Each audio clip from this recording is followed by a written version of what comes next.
The branch is for Youth Week, so the week following our Loud in the Library. We've got a free screening of Eclipse at our Werribee branch, which is the first week in April, a Thursday night, and we've got a book buying session that someone else has organised at the Heaths Road Library. Fantastic. And do you publish all these events on your website? Yes, they should be on our website, and we've got posters up. I've published or promoted the Loud in the Library all over Point Cook, so you might see some posters and postcards everywhere. We've got the Loud in the Library at our store. Loud in the Library, yep. So if anybody has any queries about the event, they can just ring Point Cook Library on 9395 7966. Thank you very much for joining us today on Book Chat, Elizabeth, and we look forward to speaking to you again. Okay, thanks. Thanks, Elizabeth. Listening to Book Chat with Denise and Jackie.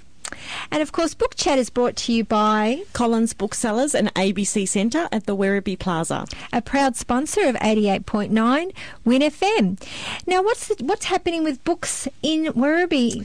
Well, it's really interesting. I ran the report before I came to the station today to see what's been popular in our top 10, and it's mostly young readers and young adult. Not much else in the top 10. Certainly that is, at the moment, it is so the market, isn't it? The young adult novel. It's really interesting to hear what Elizabeth has had to say, because I think there's a massive surge of young people getting back into reading, and so it's very refreshing to see.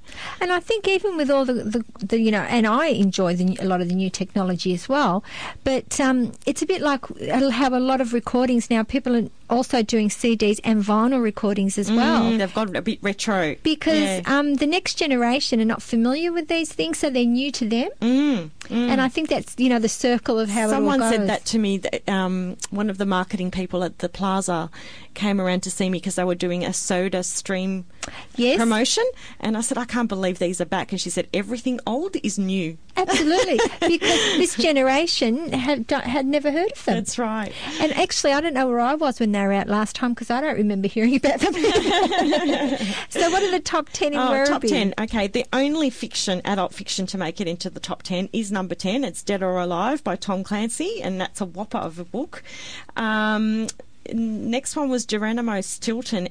Geronimo is a little mouse detective and enjoyed by lots of young readers. And this volume is called Who Stole Mona Lisa? Then we have Girl Hero. Girl Hero is a series of books targeting young girls, like early primary. Okay. And book number 8 is out at the moment, and that's called Drama Queen. A very common term, isn't it, Drama Queen? Next one along is The Diary of a Wimpy Kid. I don't think that's come out of the top 10 in the last 12 months. I think that's been in the top 10 since you first started doing Book Chat, Jackie. I think so, yes. I lie. There's 2 non-fiction books. The first one is Losing the Last 5 Kilos, and that's by Michelle Bridges. I picked that up the other day because I thought I could do with losing that last 5 kilos, maybe twice. Couldn't we all? But, she focuses so much on exercise, I don't know. I kind of put it back.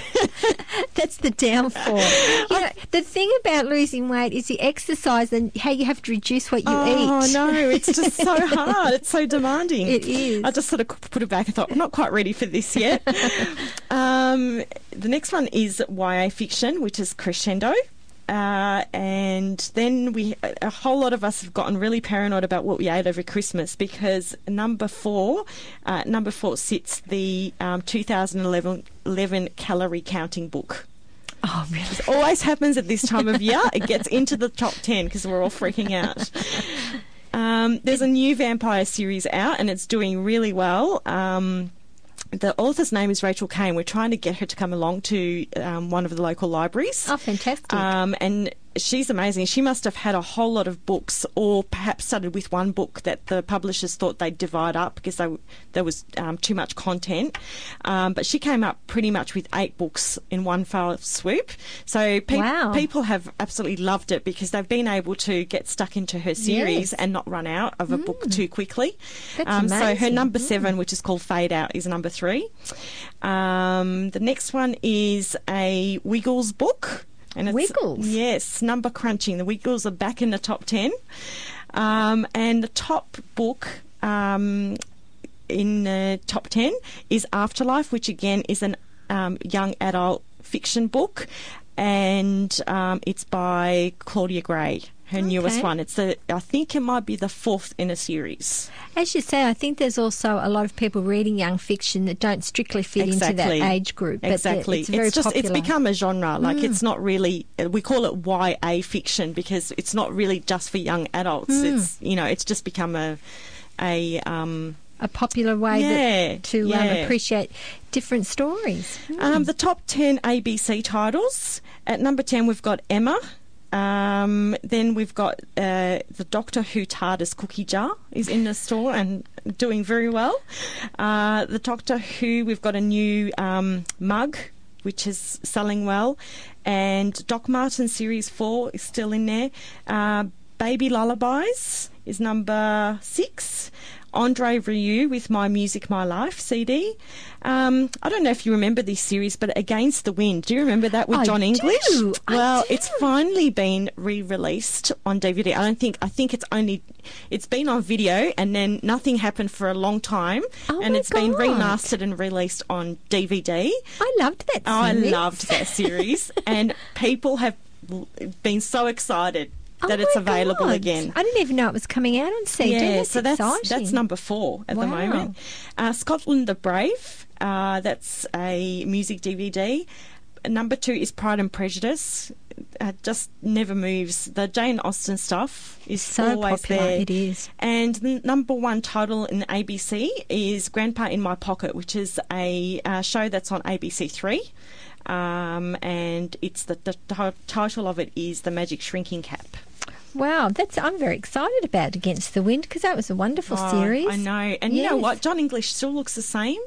I haven't seen him for years. I know, but he's always looked weathered. He has, yes. But it's like in a way, that weathering has weathered him well. Yeah. I find it because I've had a look at him on the front cover and I thought he hasn't changed much, but he would have been like 20 or something when he did that. Oh, he probably would have been older. He would have been in his 30s, but nevertheless, I mean, he'd be in his 60s now, I'd say. But I don't think he looks much different. No, as you say, I don't think he ever looked really young. No. You're right, he was very weathered. So I just wanted to quickly thank our special guest today. It's been very exciting to have Sarah Foster, who's an Australian author based in WA. She'll be coming to Melbourne in a few weeks, yes, and she'll be at the Heaths Road Library on the 16th of March at 6:30. Anyone wanting to register for that event needs to call the library on 9748 9333. That's 9748 9333. So that's for Sarah Foster. We also spoke to Elizabeth at the Point Cook Library, and Elizabeth looks after young adults, and she is hosting an event on Wednesday the 30th of March at 6 p.m. The library will be closed to everyone but 13 to 19-year-olds, so Denise and I won't be able to get in. Talk for yourself, Jackie. Talk for yourself. And the event is called Loud in the Library. I'm just going to skim in, I think. And the highlight of that event, there's quite a few things happening at the library that night, but the highlight will definitely be that John Marsden, the author of When the War Began series, will be there. So that will be very exciting. And one of the things, talking to Elizabeth, which I think was very exciting, is just to remember, because I remember when I was in high school, the library was a great place to go after school, and they've had so many wonderful events. So if you're listening out there, definitely get onto the website and look at the things that are coming up. And we'll speak to Elizabeth again during the year and find out what's happening in our local libraries, because they're wonderful assets, aren't they? They are, and it's good. It's good for young people to know that there is actually someone employed specifically to look after the needs of young people, Which is just proving how important they are. Exactly. Absolutely. So until next month, that's it from me. So a big thank you to Sarah Foster and also Elizabeth, the youth coordinator at the Point Cook Library, and a big thanks to Jackie for another wonderful book chat. Thank you. I'm hoping to have my the store manager come to visit us next in April. Show? Yes. Yeah, to talk about what's coming up for Mother's Day. Excellent. Well, as always, thanks again, Jackie, for joining us. And, of course, Book Chat is brought to you by Collins Booksellers and the ABC Centre at the Werribee Plaza. a proud sponsor of 88.9 Win FM.